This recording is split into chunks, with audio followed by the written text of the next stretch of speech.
Form ભરવાના છે। Form ભરતા પહેલા તેમણે ભાભરની આનંદધામ ગૌશાળામાં અનંત પ્રકાશ બાપજી અને 12 જ્યોતિર્લિંગના દર્શન કર્યા હતા। બાદમાં ગેનીબેન સણાદર ખાતે અંબાજી માતાના દર્શન કરી લીધા અને આશીર્વાદ લીધા, જે બાદ તેઓ સભા સ્થળે જવા રવાના થયા। ગેનીબેન પાલનપુરના ચડોતરમાં સભા કરશે, જે બાદ ચડોતરથી પાલનપુર કલેક્ટર કચેરી પહોંચશે। આ પ્રસંગે ગુજરાતના અધ્યક્ષ શક્તિસિંહ ગોહિલ હાજર રહેશે।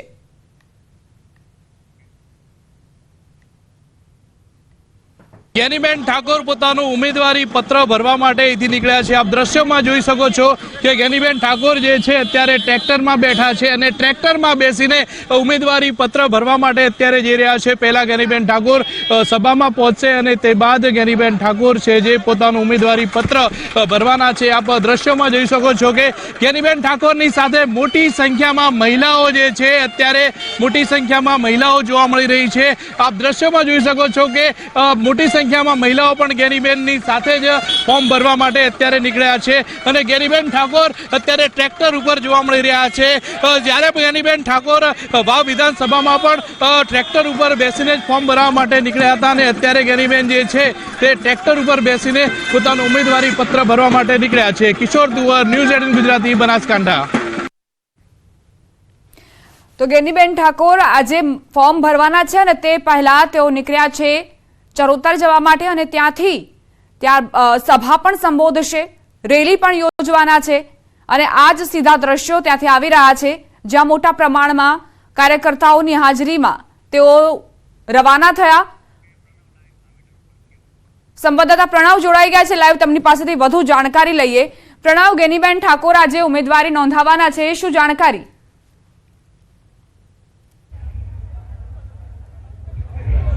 ચોક્કસ ગેનીબેન ઠાકોર થોડી મિનિટોમાં અહીં પહોંચવાના છે। હું આપણે દ્રશ્યો બતાવવાનો પ્રયાસ કરીશ, સ્ટેજના દ્રશ્યો બતાવીશ। લોકો છે જે રસ્તાઓ ઉપરથી ઓળંગીને જે સભા સ્થળ છે ત્યાં પહોંચી રહ્યા છે, આ દ્રશ્યો જોઈ શકાય છે।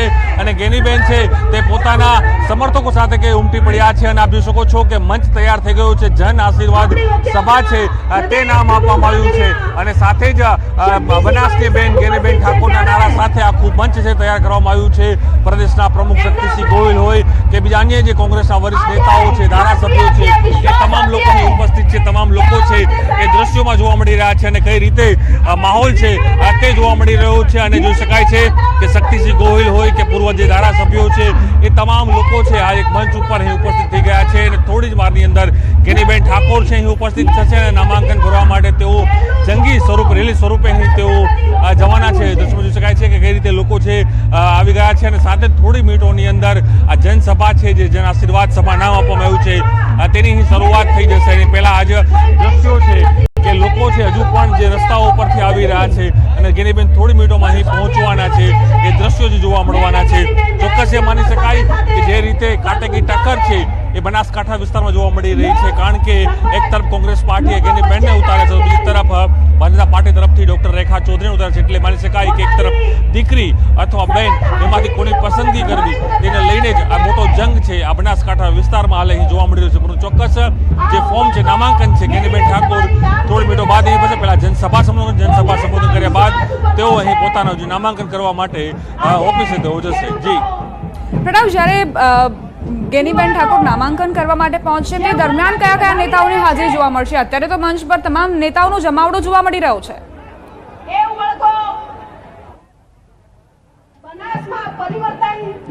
ચોક્કસ તમામ જે સ્ટેજ ઉપર તમામ જે નેતાઓ છે તેનો જોવા મળી રહ્યો છે। જોઈ શકો છો કે નેતાઓ છે તે જોવા મળી રહ્યા છે અને ખાસ કરીને શક્તિસિંહ ગોહિલ હોય કે બળદેવ ઠાકોર, તમામ જે નેતાઓ છે હાલ અહીં જોવા મળી રહ્યા છે મંચ ઉપર। બળદેવ સાથે વાત કરશું। બળદેવજી, ગેનીબેન બનાસની બેન તરીકે નારો લાગ્યો છે, જન આશીર્વાદ સભાનું આયોજન, ગેનીબેન ફોર્મ ભરવા જવાના છે, કેવું શક્તિ પ્રદર્શન? શક્તિ પ્રદર્શનનો સવાલ નથી। ફોર્મ ભરવાનો જ્યારે નક્કી કર્યું હોય ત્યારે સમગ્ર બનાસકાંઠાની પ્રજાએ બનાસની બેન ગેનીબેનનું એક સ્લોગન આપી અને પોતાની બેન છે એવું સ્વીકારી લીધેલું છે। આ શક્તિ પ્રદર્શન નથી, સ્વયંભૂ પબ્લિક, સ્વયંભૂ ભાડું ખર્ચેલી પબ્લિક નથી। અહંકારથી તમે આવો નહીં આવો તો અમે તમને જોઈ લઈશું એવી દાદાગીરી કરેલી પબ્લિક નથી। આ પબ્લિક ઓનલી ફોર ગેનીબેનના પ્રેમને વશ થઈ ગેનીબેનને જીતાડવાની જે નેમ લીધી છે એ સ્વૈચ્છિક વગર પાડેલી પબ્લિક, દિલથી આવેલી પબ્લિક. ટક્કર કેવી જોવા મળી રહી છે? ભાજપ છે સામે, ચૌધરી સમાજમાંથી રેખાબેન ઉતરે છે, એમના દાદાનું બહુ મોટું નામ અહીંયા હતું, તો ટક્કર કેટલી માનો છો? કોઈ પણ ચૂંટણી સહેલી હોતી નથી. દરેક ચૂંટણીમાં ટક્કર જ હોય છે. ગલબાભાઈની જ્યારે વાત આવે છે તો ભારતીય જનતા પાર્ટી ગલબાભાઈના ઘર ઉપર જો પ્રેમ હોત તો રાજ્યસભામાં લઈ ગયા હોત, ડેરીના ચેરમેન પણ એમને બનાવી શક્યા હોત, બનાસ બેંકના એમને પણ ચેરમેન બનાવી શક્યા હોત. એટલે આ બધી વાતો છે. ગલબાભાઈ જરૂર એક પવિત્ર આત્મા હતા. ગલબાભાઈની વાત થઈ શકે નહીં. ક્યાં ગલબાભાઈ અને ક્યાં એક વ્યક્તિ. એક વ્યક્તિના માનમાંથી છૂટવા માટે બનાસકાંઠાની પ્રજાએ જે મનમાં નક્કી કરી લીધું છે ને, એ થવાનું થવાનું. કેટલી લીડથી ગેનીબેન જીતવાના છે? નક્કી ચોક્કસ ગેનીબેન જીતવાના છે એવું બનાસની બેને નક્કી. ચોક્કસ ગેનીબેન દ્રશ્યો બતાવું. ગેનીબેન મંચ ઉપર આવી ગયા છે. દ્રશ્યોમાં જોઈ શકાય છે કે ગેનીબેન પહોંચ્યા છે. આદિવાસી નૃત્ય, બનાસકાંઠાના જે પારંપરિક નૃત્યો છે તે થઈ રહ્યા છે, ઢોલ નગારા વાગી રહ્યા છે અને લોકો છે તે મંચ ઉપર પહોંચી રહ્યા છે. દ્રશ્યોમાં પણ જોવા મળી રહ્યું છે કે કઈ રીતે લોકો છે તે અહીં જે કહી શકાય કે ગેનીબેન ઠાકોરને સ્વાગત કરી રહ્યા છે અને જન આશીર્વાદ જે મંચ છે એ મંચ ઉપર ગેનીબેન પહોંચી ગયા છે. દ્રશ્યમાં જોઈ રહ્યું છે કે કઈ રીતે ગેનીબેન અહીં પહોંચ્યા છે અને પોતાની જે જનસભા છે કરવાના છે. થોડી મિનિટો બાદ અહીંથી ગેનીબેન જે છે તે નામાંકન કરવા જવાના છે. આપ જોઈ શકો છો કે તમામ જે નેતાઓ છે નેતાઓને મળી રહ્યા છે, નેતાઓને પગે પડી રહ્યા છે, વાતચીત કરી રહ્યા છે. એટલે શક્તિસિંહ ગોહિલ આપ જોઈ શકો, શક્તિસિંહ ગોહિલ ત્યાં જોવા મળી રહ્યા છે. શક્તિસિંહ ગોહિલ છે. અન્ય જે નેતાઓ છે તે નેતાઓમાં પણ જોવા મળી રહ્યા છે. દ્રશ્યોમાં પણ જોવા મળી રહ્યું કઈ રીતે આ જે છે કે ગેનીબેન છે પહોંચી ગયા છે અને તમામ જે લોકો છે મંચ ઉપર ઉભા તમામ લોકો સાથે જે વાતચીત છે તે હાલ અહીં કરી રહ્યા છે. દ્રશ્યોમાં પણ જોવા મળી રહ્યું છે કે કઈ રીતના દ્રશ્યો છે જોવા મળી રહ્યા છે. આ ગેનીબેન પહોંચ્યા છે મંચ ઉપર અને તમામ જે લોકો છે, જિગ્નેશ મેવાણી, તમામ જે લોકો છે મંચ ઉપર હાલ અહીં જોવા મળી રહ્યા છે અને તમામ લોકો જે છે ગેનીબેનને છે આશીર્વાદ આપી રહ્યા છે. તમામ લોકો અભિવાદન છે આ ગેનીબેન ઠાકોરનું હાલ અહીં કરી રહ્યા છે. દ્રશ્યોમાં પણ જોવા મળી રહ્યું છે કઈ રીતે જે લોકો છે તે ધારાસભ્યો હોય કે બીજા નેતાઓ છે એ નેતાઓ પણ અહીં જોવા મળી રહ્યા છે દ્રશ્યોમાં. અને ગેનીબેન મંચ ઉપર પહોંચી ગયા છે. જિગ્નેશ મેવાણી અને જે શક્તિસિંહ ગોહિલ તમામ જે નેતાઓ છે એ નેતાઓ અહીં પહોંચ્યા છે અને મંચ ઉપર પોતાની જે વાતચીત કરવા જઈ રહ્યા છે. ચોક્કસ એ માની શકાય કે આ જે જંગ છે તે જંગ હાલ લડી રહ્યા છે અને દ્રશ્યોમાં પણ જોવા મળી રહ્યું કે ગેનીબેન ઠાકોર છે તે અહીં પહોંચી ગયા છે મંચ ઉપર અને થોડી જ મિનિટોમાં અહીં તેઓ જનસભા કરશે. ત્યારબાદ તેઓ તમામ જે નેતાઓ છે તે ઉપસ્થિત, ત્યારબાદ તેઓ અહીં પોતાનું ફોર્મ છે, નામાંકન છે તે નામાંકન છે તે ભરવા છે તે ગેનીબેન છે તે જોવા જઈ રહ્યા છે. જી પ્રણવ, અત્યાર સુધી જે નેતાઓ કોંગ્રેસમાં જોવા મળતા હતા તે કોંગ્રેસના મેનિફેસ્ટોને આગળ ધરીને આગળ વધતા હતા, પરંતુ ગેનીબેનમાં એ અલગ જે બાબત છે જોવા મળતી હોય છે કે તેઓ પોતાના બેબાક અંદાજના કારણે મતદારોમાં ખૂબ જ પ્રચલિત છે.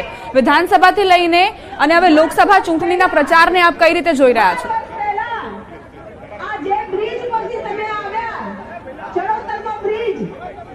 ચોક્કસ જે રીતે કોંગ્રેસ પાર્ટી આ વખતે પોતાના મેનિફેસ્ટોની અંદર જે વાત કરી છે તે મેનિફેસ્ટોની અંદર જોઈ શકાય છે કે જે મુદ્દો છે તે મૂકવામાં આવ્યો છે. ગેનીબેન સાથેનો પ્રયાસ કરશું. ગેનીબેન પહોંચ્યા છે, વાત કરશું ગેનીબેન સાથે કે ગેનીબેન શું કહી રહ્યા છે, કારણ કે સૌથી મોટી જનસભા અને એક બનાસની દીકરી, આજે બનાસની દીકરી ફોર્મ ભરવા જઈ રહી છે. ગેનીબેન, સમગ્ર અમારું શીર્ષ નેતૃત્વ હાજર છે અને બનાસકાંઠાની જનતા છેલ્લા હું 1.5 મહિનાથી જે પ્રવાસ કરું છું અને જે અમારો કોંગ્રેસ પાર્ટીએ મેનિફેસ્ટો ચૂંટણી ઢંઢેરો આપ્યો એ ઢંઢેરા ઉપર ભરોસો મૂકી અને બનાસકાંઠાની જનતા અમને આશીર્વાદ આપવાની. ગેનીબેનની લડાઈ એવી લાગે છે કે એકદમ સમગ્ર ગુજરાતમાં સૌથી હોટ ફેવરિટ સીટ બની ગઈ છે બનાસકાંઠા. બનાસકાંઠાના મતદારો એ ખૂબ સમજદાર છે, બહુ ભૂત ભવિષ્ય વર્તમાન ત્રણેયનો વિચાર કરીને વોટ કરવા વાળા છે. ત્યારે આ બનાસકાંઠાની પ્રજાને એમ લાગ્યું કે હવે પરિવર્તનની જરૂર છે અને 100% પરિવર્તન કરશે. પરિવર્તન આવશે. શક્તિસિંહ ગોહિલ પણ જોડાવા છે. શક્તિસિંહ, આજે ફોર્મ ભરવા પહોંચ્યા છો ગેનીબેનનું.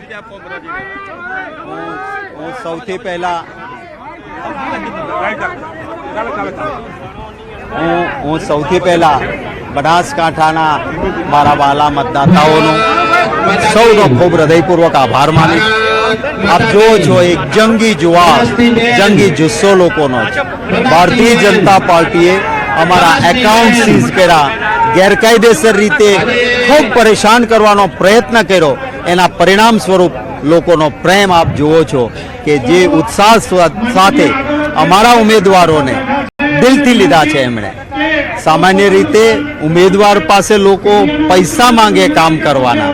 અહીંયા ગુજરાતમાં જનતાનો, વહાલા મતદાતાઓનો પ્રેમ એવો હોય છે કે અમારા ઉમેદવારોને પૈસા આપવા માટે લાઈન લગાવે છે.